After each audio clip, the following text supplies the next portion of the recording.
നീ എന്താടി വിചാരിച്ചത്?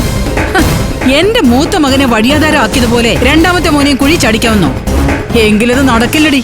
അവന്റെ അമ്മയെ ഞാനാ, സുശീല. എനിക്കത് നേരത്തെ മനസ്സിലായതാ. ഇപ്പോ നിങ്ങളുടെ മക്കളും മനസ്സിലാക്കി തുടങ്ങിയിട്ടുണ്ട് അവരുടെ അമ്മ സുശീല ഏത് തരക്കാരിയാണെന്ന്. എന്നെ എന്റെ മക്കളുടെ മുമ്പിൽ തെറ്റുകാരിയാക്കാൻ നോക്കുന്നത് നീയാണെന്ന് എനിക്ക് അറിയാവൂടി. അതിനെ നീ അനുഭവിക്കാൻ പോകുന്നേ ഉള്ളൂ. ആദ്യം നീ ഉണ്ടാക്കിയ തെറ്റിദ്ധാരണ ഞാൻ തീർക്കും. എന്റെ മക്കൾ ഇന്നത്തോടെ എന്റെ കാൽച്ചൂട്ടി തന്നെ വന്ന് കിടക്കൂടി. നീ കണ്ടോ ഡി? പിന്നെ ഒരു കാര്യം കൂടി, പണ്ട് ഇന്ദ്രന്റെ ഭാര്യയായിരുന്നപ്പോഴും സത്തിനെ എനിക്കെതിരെ തിരിക്കാൻ നോക്കിയവളാ നീ. ഡി, നിന്റെ ചരടുവലിക്കൊത്ത് ചലിക്കുന്ന പാവയായിരുന്നു അവൻ.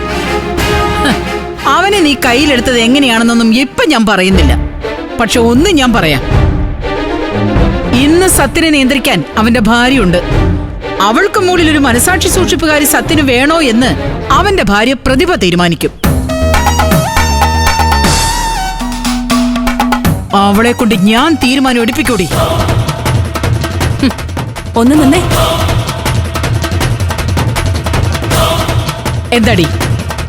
മരുമകളുടെ കണ്ണീര് കാണാൻ വേണ്ടി സ്വന്തം മകനെ കൊല്ലാനും മടിക്കാത്ത സ്ത്രീയാ നിങ്ങളെന്ന് എനിക്കറിയാം.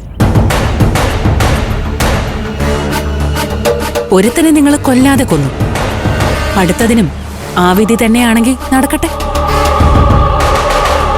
സ്വന്തം മക്കളുടെ ശാപമേറ്റ് നരകിക്കാൻ ഒരമ്മ തീരുമാനിച്ചെങ്കിൽ ആ ദുർവിധിയെ തടയാൻ സാക്ഷാത് ദൈവത്തിന് പോലും കഴിയില്ലല്ലോ. പക്ഷെ അന്ന് നിങ്ങൾക്ക് നാവ് ഉയർത്താൻ ശേഷിയുണ്ടെങ്കിൽ നിങ്ങൾ ആദ്യം വിളിക്കുന്ന പേര് അനുപമയെന്നായിരിക്കും. ഓർത്തോ? അനുപമ വലിയ പുണ്യവതി വന്നിരിക്കുന്നു. എടി, നിന്റെ ശാപമൊന്നും എനിക്ക് ഏക്കത്തില്ലടി. എടി, നിന്റെ കുഴിപ്പുറത്ത് വെച്ച വാഴ കൊലച്ചിട്ടേ ഈ സുശീല ചാവൂ. ഓർത്തോ നീ?